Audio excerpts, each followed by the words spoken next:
Fencing is a sport that dates back to kings and nobility who used to duel for honor. Back then, if you insulted someone or called them a cheater or a liar, you better be prepared to hear, "On guard," and to back up your words in a duel to first blood. Fencing today is an Olympic sport.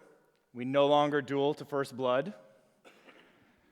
But we do retain a lot of the traditions of the sport. We do say things like "on guard" and "touché," and it's a really great sport.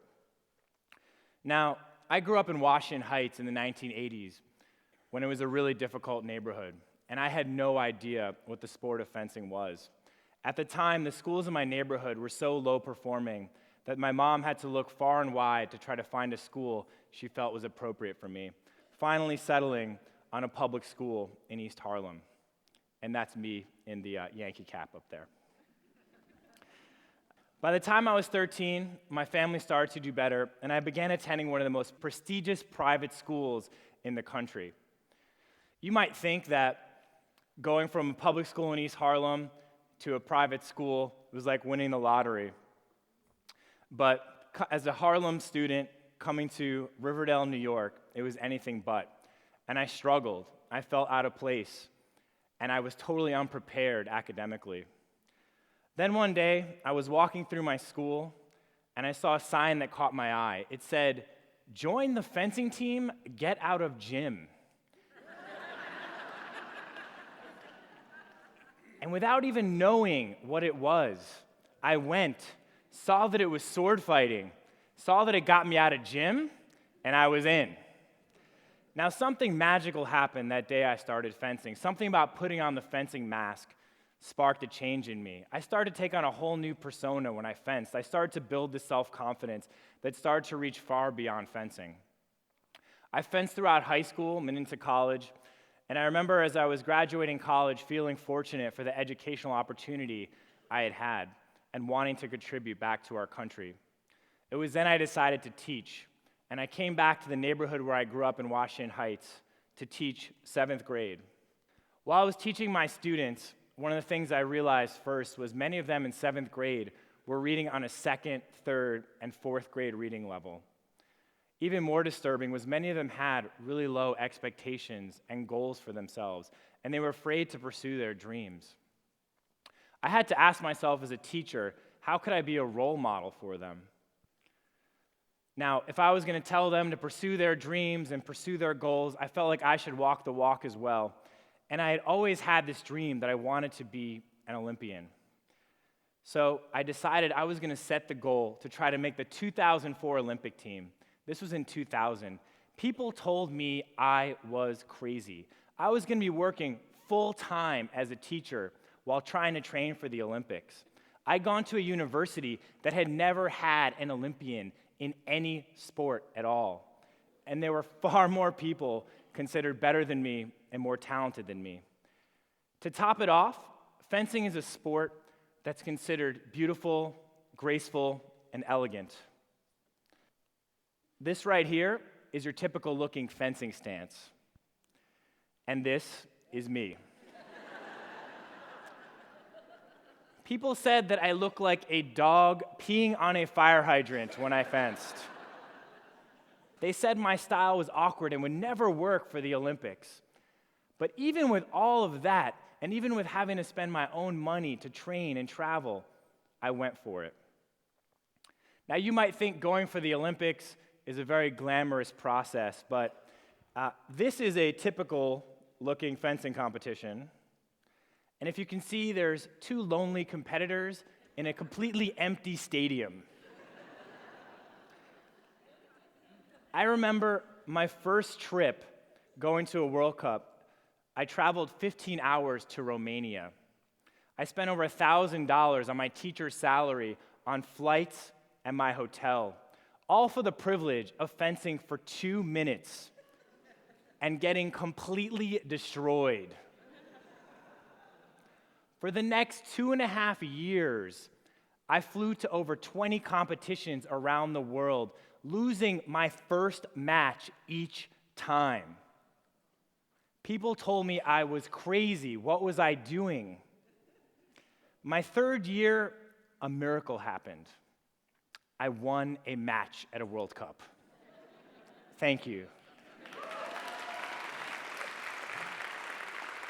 And I'm done. No. It was just enough glimmer of hope to make me feel like it was possible. And by the next year, I'd pulled together enough wins that I made my first Olympic team in Athens.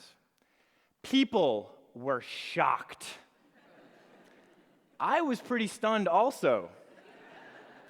And when I looked back at my journey, I saw that more than half the people who were considered better than me, more naturally talented than me, more experienced than me, they had never set the goal to go for it. They had never even tried. A whole other group tried and gave up. And just by me being willing to set this goal and to not give up, I put myself in the small group that even had a chance of making the Olympics. Now, people ask me, how did I go through all that losing? Well, I said, I was pursuing something that was authentic to me. I loved the sport of fencing. I was doing something I loved, and I was also pursuing my dream. And every single day, even through all that losing, I could picture and feel what it would be like to be at the Olympics, walking out in opening ceremonies behind the American flag, or to feel what it would be like to take the fencing strip for Team USA. And that kept me going. Now, even though I made the Athens Olympics, I still had a long way to go. I remember I came back from the Athens Games and felt like I've made it. And I went to my first competition and my first match after the games, and I lost. Even though you make it, it doesn't mean the next part is any easier. And actually, it can be more difficult. In a weird way, I had inspired my competitors who had stopped going for it to get back in the game. They said, if Tim can make it, I probably quit too soon. And they jumped back in. Over the course of the next 2 years, while I remained stagnant, all these competitors began getting better, and they began passing me in the ranking list. After 2 years, I realized I had to do something if I was going to make the Beijing Games. Now, this whole time, people were telling me that my awkward moves are wrong, and so I tried to fence like everyone else. I tried to fence very typically, and every time I was doing that, I was losing. But when I started looking at videos and seeing myself doing these awkward moves, doing this move that looked like a dog peeing on a fire hydrant, I was actually scoring points against some of the best people in the world. I thought to myself, what if this is just me? What if I just embrace these moves and own it and see what happens?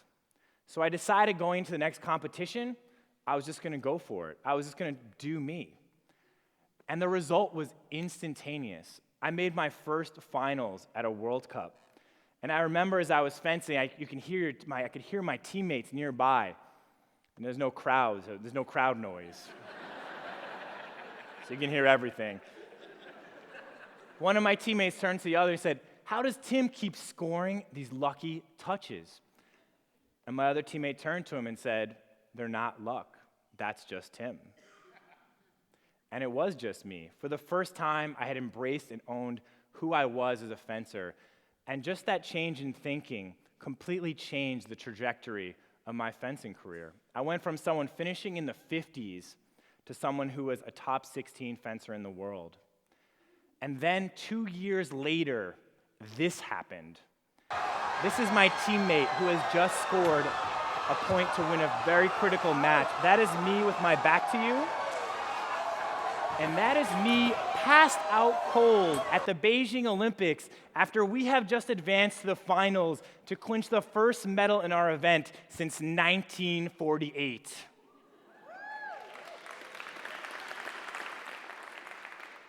Now, I don't know if any of you have ever celebrated by laying on the floor, but my teammates, for some reason, thought that I was celebrating, and they actually dogpiled on top of me. But I got up. I was all right. I got up. We were hugging. We were crying. You Are My Hero was playing in the background. It was a powerful moment. People ask me, why did I pass out at the Olympics? And I said, seeing a dream coming true before your eyes It was that powerful. It overwhelmed me that much. But as powerful a moment as it was, standing on the podium in Beijing, the biggest moment and the biggest tipping point for me was the day that I embraced and owned who I was as a fencer. And it was also the day I realized that you cannot achieve your dreams unless you own everything that you are, awkward moves and all. Thank you so much.